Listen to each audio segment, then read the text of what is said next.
안녕하십니까? 인문학 연구소입니다. 이번 시간에는 우리 역사 속의 범죄자들 그 78번째 시간이고요. 빨간 고무통 안에서 발견된 시체라는 주제로 이야기를 해보려고 합니다. 78번째 쓰레기장 같은 방에 방치되어 있던 8살 어린이 그리고 빨간 고무통. 범죄 사건을 콘텐츠로 다루다 보면 수많은 사이코패스들의 행적을 만나게 되고 상식선에서는 도저히 이해할 수 없는 그런 경우도 있고요. 이해해서는 안 되는 그런 그들의 모습에 놀라게 되기도 합니다. 이들은 사람을 그저 하나의 도구 혹은 목적으로 생각하고 한순간도 같은 동류의 존재라고 여기지 않는 것처럼 느껴지고는 합니다.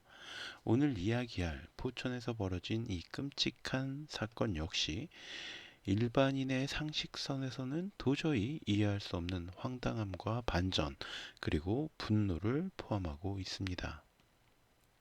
1. 어린아이의 비명소리가 들린다. 2014년 7월 29일 밤 9시가 지난 시각, 포천시 신북면 가체리의 한 빌라에서 남자아이의 악을 쓰는 듯한 비명소리가 들렸습니다. 심상치 않은 그 소리에 이웃 주민들은 아동학대가 일어났다라고 생각해서 경찰에 신고를 했고 119 구조대와 함께 출동한 경찰은 문이 열리지 않자 사다리를 통해서 해당 집 2층이었다고 해요. 창문으로 들어가게 됩니다. 그리고 그 안에 들어간 뒤에는 집안 상태에 깜짝 놀라게 되었죠. 집안에는 이상한 냄새가 가득했고 벽지나 가구 등이 모두 엉망진창인 데다가 곳곳에 어른 몸집만한 쓰레기 봉지들이 가득 차 있었습니다. 그리고 그런 집안 거실에 8살 난 남자아이가 혼자 TV를 바라보고 있었습니다. 이후 밝혀진 바에 의하면 아이는 2달 가까이 그 상태로 방치가 되어 아사 직전의 상태였고요. 눈에 초점이 없는 상태였다고 전해집니다. 일단 아이의 안전을 위해서 구조대를 보낸 경찰은 이 의문스러운 집안을 수색하기 시작합니다. 우선 이상하고 역한 냄새의 근원지를 찾았던 경찰은 마침내 작은 방에서 빨간 고무통 하나를 발견하게 되었습니다. 높이 80cm, 지름 84cm의 이 고무통 위에는 소금 포대가 올려져 있었기 때문에 그것을 치우고 고무통을 열자 다시 이불이 덮어져 있었습니다. 경찰은 더욱 심해진 냄새에 이 안에 무엇인가가 들어있구나 라는 것을 직감했고 이불을 걷어냈는데 그 안에는 얼굴에는 랩이 감겨있고 목에는 스카프가 감겨서 백골화가 진행되고 있는 시신 한 구가 들어 있었습니다.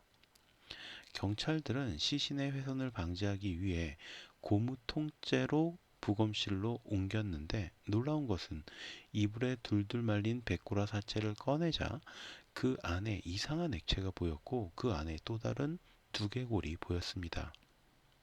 즉, 이 빨간 고무통 안에는 한 구가 아닌 두 구의 시체가 갇혀 있었고 아래의 시신은 너무 오랫동안 부패가 되어서 녹아내리고 액체화가 되었던 거죠.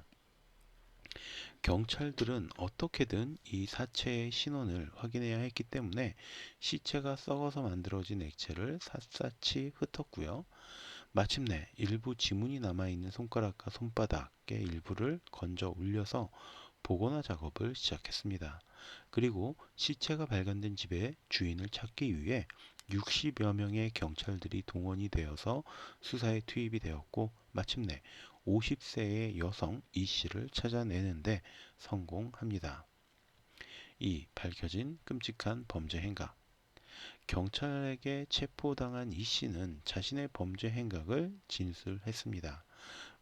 문제의 빨간 고무통 안에 들어있던 시신 중 하나는 남편이었고 다른 하나는 내연남이라고 말이죠. 범인 이 씨는 남편 박 씨와 두 아이를 낳아 기르던 평범한 가정주부였다고 합니다.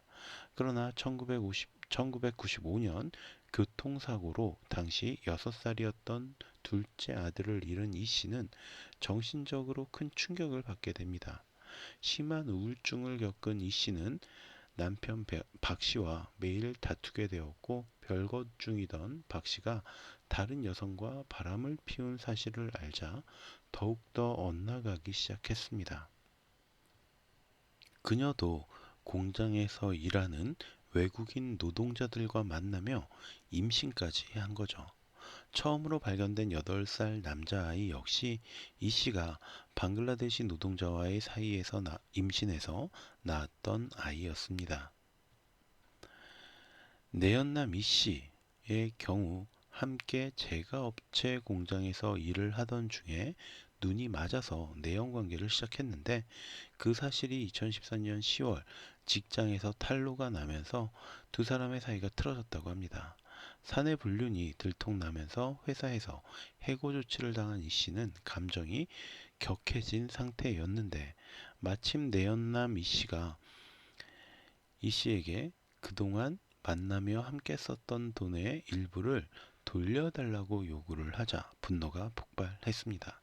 그녀는 수면제, 독시라민을 탄 술을 먹인 뒤에 잠든 이 씨의 목을 졸라서 살해했다라고 진술했죠. 경찰은 키가 150cm 정도밖에 되지 않는 이 씨가 수면제에 취해 있었다고는 해도 덩치가 좋은 내연남 이 씨를 목졸라 살해하고 고무통에 넣었다는 사실에 의심을 품고 다른 공범 여부를 조사했습니다. 특히나 체포 당시에 이 씨가 머무르고 있었던 또 다른 내연남인 스리랑카인을 의심했지만 별다른 혐의점을 발견하지는 못했고요. 그녀의 행적을 조사하다 보니 그녀와 모텔에 드나드는 외국인 근로자들이 많았지만 모두 범행을 공모할 사이는 아니다라는 점을 파악하고 그녀의 단독 범행으로 결론을 내리게 됐습니다. 3. 남편의 사망 원인은? 문제는 그녀의 남편이었던 박 씨의 죽음입니다. 그녀는 남편은 2004년에 자고 일어나 보니 숨져 있었는데 사랑한 나머지 시신을 보관했다라고 주장을 했죠. 그런데 이 주장을 반박할 증거가 없었어요. 게다가 28살이었던 이 씨의 큰아들 역시 당시 고등학교 2학년이었는데 내가 사체의 은닉을 도와주었다 라면서 이 씨의 주장을 뒷받침해 주었죠. 즉, 이 씨의 주장대로라면 어느 날 갑자기 남편 박 씨가 죽었고 너무 사랑한 까닭에 고무통에 시신을 담아 두었다가 2013년에는 자신의 내연남을 죽인 뒤 그 사랑하는 남편과 같은 고무통 안에 넣어두었다라는 말이 됩니다. 무엇보다 경찰의 조사 결과 그녀는 2001년 2월부터 2006년 1월까지 무려 48차례에 거쳐서 수면제를 구매한 기록이 있었습니다. 그리고 이 수면제는 내연남의 시체에서 발견된 수면제와 동일한 성분이었죠. 이처럼 정황은 남편의 죽음 역시 이 씨에 의한 지심을 가리키고 있었지만 남아있는 부분이라고는 파란 쪽의 일부분 뿐이었던 남편의 시신에서 다른 증거를 발견할 수는 없었습니다. 게다가 그녀의 주장처럼 남편의 생활 반응은 10년 전에 끊겨 있었고 주위의 이웃들도 10년 전부터 남편이 보이지 않았다라고 진술을 했습니다. 결국 살인에 대한 혐의를 입증하지 못하면 사체 은닉 혐의를 씌울 수 있을 뿐인데 이마저도 공소시효 7년이 지난 시기였기 때문에 처벌 대상이 될 수는 없었습니다. 그나마 국립과학수사연구원으로부터 남편 박 씨의 몸에서 치사량의 수면제와 고혈압 치료제 성분이 발견되었다라는 내용을 확인한 검찰은 이 씨를 2명을 살해하고 시신을 유기한 혐의로 무기징역을 구형했죠. 그러나 재판부는 살인과 사체 유기, 아동보호법 위반 등의 혐의로 24년의 판결을 내렸습니다. 하지만 이 씨는 항소를 했고 2심 재판부는 남편의 사인이 불분명하고 남편 사망에 이 씨가 이 씨가 개입했다라고 볼 만한 충분한 증거도 없다라고 하면서 징역 18년으로 감형을 해줬고요. 대법원 역시 2심 재판부의 판결을 그대로 인용해서 18년형으로 형을 결정했습니다. 물론 재판부가 너무 사랑해서 남편의 시체를 고무통에 보관했다라는 이 씨의 말을 믿은 것이라고 볼 수는 없죠. 다만 죄를 묻기에는 증거가 불충분하다라고 판단을 했을 것입니다. 하지만 일반적인 법 상식에 비추어 볼 때 이해하기 힘든 판결이기는 하죠. 한 건의 살인 사건은 빼더라도 한 건의 살인과 두 건의 사체 유기, 거기에 더해서 8살짜리 어린 아이를 2달 가까이 과자 몇 봉지만 던져주며 쓰레기 더미 속에 방치한 죄가 고작 18년밖에 되지 않는다라는 것은 쉽게 이해하기 힘든 내용이죠. 재판부는 이 씨의 정신 상태가 불안한 상태였다라고 판단한 것도 아니었어요.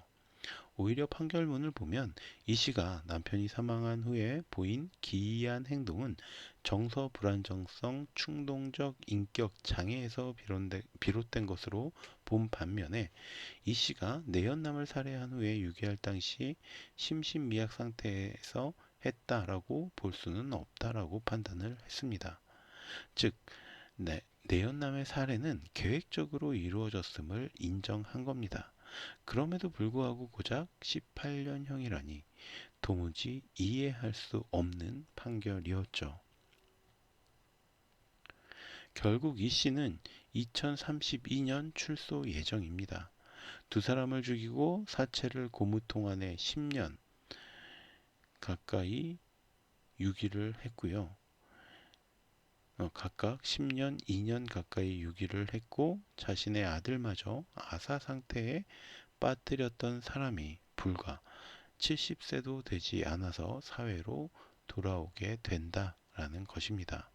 언제나 그랬듯이 재판부가 보다 엄격한 그런 판결을 내려주었으면 좋았겠다라는 아쉬움이 남는 부분입니다.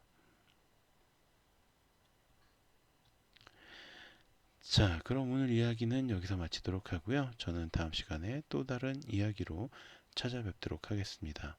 오늘 제가 들려드린 이 이야기가 여러분의 흥미와 호기심을 조금이라도 만족시켜 드렸다면 구독과 좋아요도 부탁드리겠습니다. 감사합니다.